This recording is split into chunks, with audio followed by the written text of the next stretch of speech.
135 గజాల భూమి కేవలం 8 లక్షలకే. ప్రతి నెల 10,000 మంత్లీ రెంటల్ ఇన్కమ్. దేశ రాజకీయాల్లో కీలక పరిణామాలు చోటు చేసుకోబోతున్నాయా?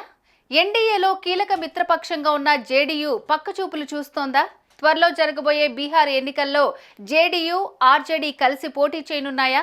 అదే జరిగితే ఎన్డీఏలో టీడీపీ మరింత పవర్ఫుల్ అయ్యే ఛాన్స్ ఉందా? కేంద్రంలో చంద్రబాబు ప్రయారిటీ మరింత పెరగనుందా?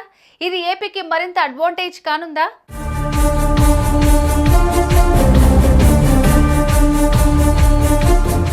రాజకీయాల్లో శాశ్వత మిత్రులు, శాశ్వత శత్రువులు ఉండరు. ఇప్పుడు బీహార్లో ఇదే పరిస్థితి కనిపిస్తోంది. త్వరలో బీహార్లో అసెంబ్లీ ఎన్నికలు జరగనుండడంతో జేడీయూ చీఫ్ బీహార్ ముఖ్యమంత్రి నితీష్ కుమార్ మరోసారి గోడదూకే ప్రయత్నం చేస్తున్నట్టు తెలుస్తోంది. ఆర్జేడీతో పొత్తు పెట్టుకుని అధికారంలోకి వచ్చిన నితీష్ కుమార్ ఆ తర్వాత బీజేపీతో పొత్తు పెట్టుకుని ఆర్జేడీకి హ్యాండ్ ఇచ్చారు. ఇప్పుడు ఏ కూటమిలో ఉంటారో తెలియని నితీష్ కుమార్ ఇటీవలి కాలంలో ఆర్జేడీకి బాగా దగ్గరగా ఉంటున్నారు. లాలూతో సమావేశాలు కావటం, తేజస్వితో స్నేహపూర్వకంగా ఉండడం వంటివి చేస్తున్నారు. ఆయన తీరుతో బీజేపీలోనూ అనుమానాలు వ్యక్తమవుతున్నాయి.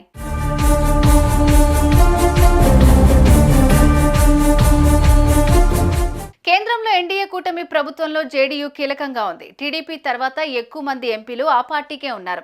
అయితే రాజకీయాల్లో ఓ స్టాండ్ అంటూ లేకుండా ఇండియా, ఎన్డీఏ కూటముల మధ్య అటు ఇటు తిరిగే నితీష్ వచ్చే అసెంబ్లీ ఎన్నికల కోసం పావులు కదుపుతున్నారు.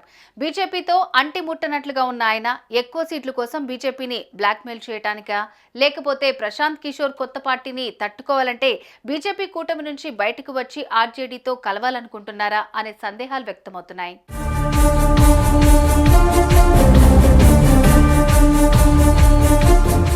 జేడీయూ కూటమి నుంచి వెళ్లిపోయినా ఎన్డీఏకు వచ్చే నష్టమేమీ లేదు.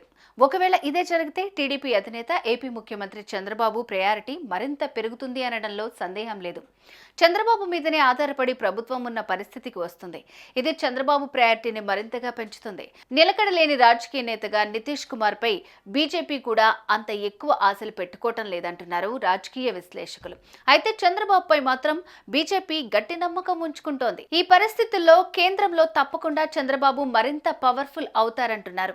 ఇప్పటికే కేంద్ర కేబినెట్ లో టీడీపీకి చోటు దక్కింది. బడ్జెట్ లోనూ ఏపీకి వరాలు కురిపించింది.